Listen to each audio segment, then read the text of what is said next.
ketidakpastian hukum. Mau tunggu di mana nih? Kalau contoh tadi kasih, mau tunggu di mana? Reda kau? Mau tunggu ke? Kebijakan pemerintah pusat. Dan ketemu dalam undang-undang tentang pengelolaan perikanan. Dan kemudian rendahnya efektivitas pelaksanaan hukum. Rendahnya efektivitas pelaksanaan hukum itu hampir banyak karena ini nih, tiga ini, maka dia punya akibat ada di sini. Kalau ada problem orang kemudian bingung. Kalau ada promosi di kewenangan orang lagi bingung lagi. Kalau sudah dua ini pasti dari disediakan hukum kan? Karena ada promosi di kewenangan itu ada problem orang di sini. Nah, sudah pasti efektivitasnya rendah. Bisa? Nah, ini yang kemudian muatan dalam menentukan peraturan perundangan. Nah, kalau misalnya kita lihat dalam pembentukan peraturan perundangan di Indonesia ini terlalu banyak. Biasa kalau kita dengar istilah dengan over regulasi itu karena terlalu banyak peraturan perundangan. Lalu kemudian terjadi tumpang tindih. Nah, kita lihat peraturan yang baik. Apa indikator peraturan yang baik? Kalian lihat indikator peraturan yang baik ini ada kepastian hukum. Ya, kalau peraturan yang baik dia ada kepastian hukum, dia ada keadilan, dia ada kemanfaatan. Tiga indikator yang tadi pertama itu yang betul. Nah, kalau kepastian hukum maka ada aturannya harus jelas, tidak bertentangan, mudah dipahami dan dilaksanakan. Ya, jadi dalam peraturan itu dia tidak boleh multitafsir. Seperti yang bilang kan, dia tidak boleh multitafsir, dia tidak boleh ambigu. Dia harus jelas.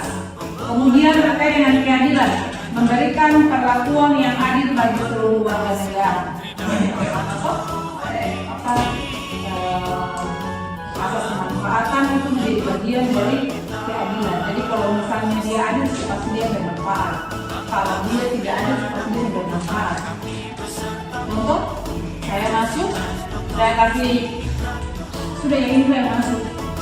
Adil kan tidak? Ini dikasih karya ini saya nih, yang adil nih. Berarti itu bermanfaat saya. Sama juga peraturan yang adil sudah pasti dia bermanfaat. Oke? Kemudian kita lihat peraturan yang bermasalah. Yang dimaksudkan ini. Tadi bilang apa? Konflik normal, tumpang tindih, ketidakpastian dan lainnya.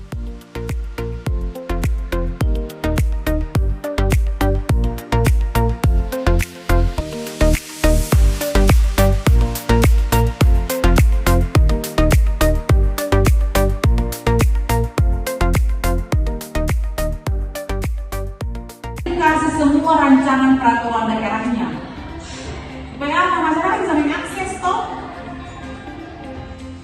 Sekarang semua daerah tertutup dengan bilang jangan, ketakutannya adalah nanti masyarakat protes sendiri karena padahal fungsi masyarakat ya harus itu. Mereka buat perda untuk apa kah? Atau masyarakat toh? Masa mereka mau atau masyarakat tertutup lalu yang diatur tidak tahu apa yang diatur?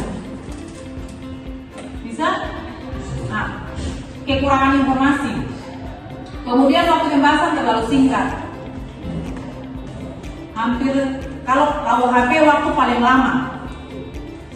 Lama karena terjadi penolakan pro kontra.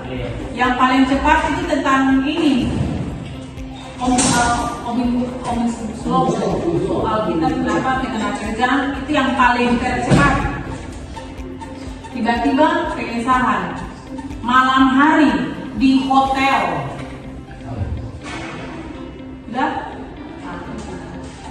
Nah, kalau praktek-praktek seperti ini ya udah muncul hasil yang tidak maksimal. Hampir itu karena kepentingan sebenarnya sih. Hampir karena kepentingan titipan dan hampir itu kepentingan yang dititip oleh si pengusaha. Lalu kemudian yang terakhir, aspirasi masyarakat tidak terakomodasi secara optimal.